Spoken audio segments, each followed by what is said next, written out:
is consistent in nature and does not change. The only changes that are really made are the material that is used, the process that they are made of, or how to prevent counterfeit currency.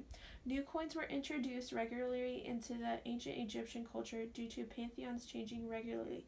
This can be due to the pantheons themselves, the ideas or buildings they established during their ruling. In hindsight, these coins brought an interesting way of living into the ancient Egyptians with a numerous amount of coins and changes that were often made during each change in pantheon ruling. Currency can change from ruler to ruler due to introduced some change into the coinage, had a long reign, or produced a large volume of coins. They could also be famous, left notable buildings in Egypt. This came from the Watson online reference. According to Peter Clayton's Chronicle of the Pharaohs on page 44, which is depicting the Senufru pyramid.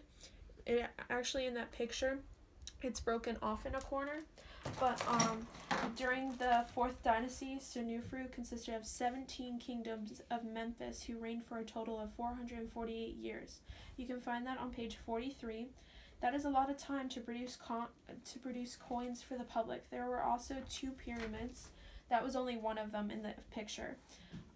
According to Pharaohs, the humanistic tradition on page 50, where's that one?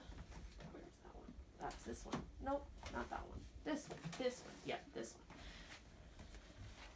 That is the Great Pyramids of Giza, and there are 3 pyramids. There is the Mankuri, Khufu, and Khafari.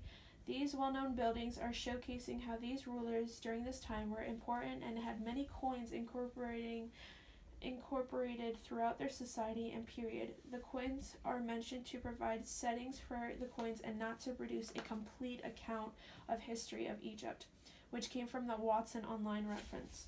This means that many books that describe the coins of ancient Egypt are giving general backgrounds of the coins during the period of time, because there's just so many ancient Egyptian pantheons, and so there would be too much information if they went over everything.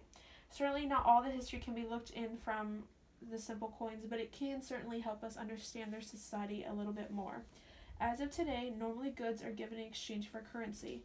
Many of the goods and services that were produced during ancient Egyptian times, such as produce and trade, were under a system of valuing provisions and manufacturing articles in various units equivalent to fixed amounts of gold, silver, or copper. This came from the ancient Egyptian culture on page 22.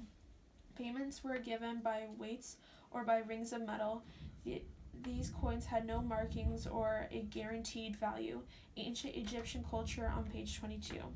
Many goods, such as cosmetics, like the ones on my face, were important during their time. Egyptians were keen to having a dark line, such as the one on my face, called a kohl, underneath their eyes. Besides being decorative, kohls protected their eyes against infection and stopped the glare of the sun. This came from the ancient Egyptian culture on page 29. On my third reference, you can see in King Tut's mask in his when he was a mummy, you can see he also has the same line as me on his face. And then you can also see the pyramids of ancient cultures on page 36. And then this one came from in ancient cultures, ancient Egyptian culture on page 29. You can see that she's wearing a wig and he's also wearing a wig.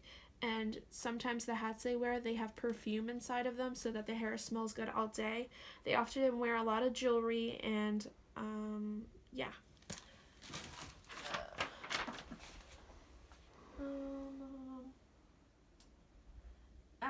As of in more recent times, we spend money on having sunscreen to protect our skin, while sunglasses and hats are used to protect our eyes from the sun. You can say our goods have become a little bit more practical in approach than that of their goods. In addition, our currency as of now is used to purchase goods, while in ancient Egypt it was more suitable time to trade items based on weights of metal. As for the land being handed down from generation to generation, it was passed down through the female line. From the king's daughter to the man she married, for the Pharaoh's son to come to the throne, he would have to marry his own sister.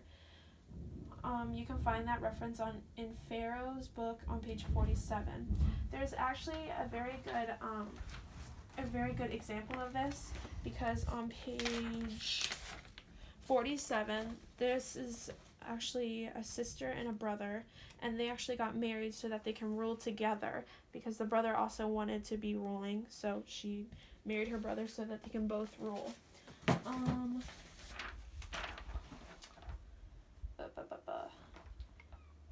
This tradition caused a longer tracing percentage to the child bearer in Egypt than anyone else in the ancient world. On page 47 in Pharaoh, you can find that. The longer a pharaoh is in ruling, the more they accomplish and the more important they are. This will cause more coins to be distributed. In Alex the Great's coin, which is in Alex the Great's coin, you can actually see his face, and in some coins they actually show images of owls or other animals, or even flowers, which is very common, but they can also show the pharaoh's face too.